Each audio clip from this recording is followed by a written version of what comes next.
ایک دفعہ کا ذکر ہے کہ رسول اللہ صلی اللہ علیہ وآلہ وسلم اپنی اصحاب سے مخاطب ہو کر فرمایا کہ آج تم میں سے کسی شخص نے اپنی مرتبہ سے کسی مومن بھائی کو کچھ نفع پہنچایا؟ جناب امیر نے عرض کی کہ میں نے ایسا کیا ہے۔ آن حضرت نے فرمایا اس کی کیفیت بیان کرو۔ عرض کی کہ آج عمار یاسر پر میرا گزر ہوا کہ ایک یہودی نے 30 درہم کے عوض ان کو پکڑ رکھا تھا۔ عمار نے مجھ کو دیکھ کر کہا، اے برادر رسول اللہ، یہ یہودی مجھ کو چمٹا ہوا ہے اور اس سے اس کا صرف یہ منشا ہے کہ مجھ کو اذیت پہنچائے اور ذلیل و خوار کرے، کیونکہ میں تم اہل بیت کو دوست رکھتا ہوں۔ اپنی جاؤ منصب کا واسطہ مجھ کو اس موذی کے پنجے سے چھڑائیے۔ یہ سن کر میں نے ارادہ کیا کہ اس یہودی سے ان کی سفارش کروں، مگر عمار نے کہا کہ اے برادر رسول خدا، آپ کی وقت میرے دل اور آنکھ میں اس سے بڑھ کر ہے کہ آپ اس یہودی سے میری سفارش کریں، لیکن اس سے میری سفارش کیجیے جو آپ کی درخواست کو کبھی رد نہیں کرتا، اگرچہ آپ یہ درخواست کریں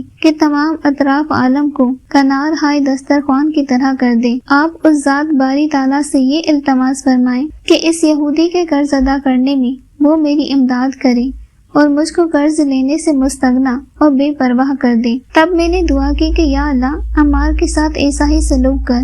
بعد ازاں میں نے ان سے کہا کہ جو پتھر اور ڈھیلا تمہارے سامنے ہو اس کو ہاتھ مار کر اٹھا کہ اللہ تعالیٰ تمہاری خاطر اس کو خالص سونا بنا دے گا۔ انہوں نے ہاتھ مار کر ایک پتھر اٹھا لیا جو وزن میں کئی سیر کا تھا، وہ ان کے ہاتھ میں آتے ہی سونا بن گیا۔ پھر یہودی سے کہا کہ تیرا قرض کتنا ہے؟ وہ بولا 30 درہم۔ پھر پوچھا کہ 30 درہم کی قیمت سنہری سکے میں کتنی ہوگی؟ وہ بولا 3 دینار۔ یہ بات سن کر عمار نے دعا کی کہ یا اللہ، اس شخص علی کے مرتبہ کا واسطہ جس کی خاطر تو نے اس پتھر کو سونا بنا دیا، اس کو نرم کر دے تاکہ میں اس میں سے اس کے حق کے موقف جدا کر لوں۔ اللہ تعالیٰ نے اس کو نرم کر دیا اور انہوں نے اس میں سے 3 مسکال سونا توڑ کر اس یہودی کے حوالے کر دیا۔ پھر اس باقی ٹکڑے کی طرف دیکھ کر کہا کہ اے خدا، میں نے سنا ہے کہ تو نے قرآن کریم میں ارشاد فرمایا ہے، انسان جب اپنے آپ کو غنی اور مالدار دیکھتا ہے تو وہ طغیان اور سرکشی کرنے لگتا ہے۔ میں اتنا مالدار ہونا نہیں چاہتا جو مجھ کو طغیان اور سرکشی پر آمادہ کرے۔ اے خدا، اس شخص کے منصب و مرتبہ کا واسطہ جس کی خاطر تو نے اس کو سونا بنایا ہے، اس کو پھر پتھر ہی کر دے۔ وہ پتھر ہو گیا اور عمار یاسر نے اس کو ہاتھ سے پھینک دیا اور کہا کہ اے برادر رسول اللہ، مجھ کو دنیا آخرت میں آپ کی دوستی کافی ہے۔ یہ واقعہ سن کر جناب رسول خدا نے فرمایا، عمار کی استغنا اور بے پرواہی کو دیکھ کر ملائکہ متعجب ہوئے اور حیران ہو کر اللہ تعالیٰ سے اس کی مدح و ثنا بیان کی، اور خدا کی رحمتیں اور درود بالائے عرش سے بے در بے اس پر نازل ہوتے ہیں۔ بعد ازاں عمار کی طرف متوجہ ہو کر فرمایا، اے ابو الیقطان، تم کو خوشخبری ہو،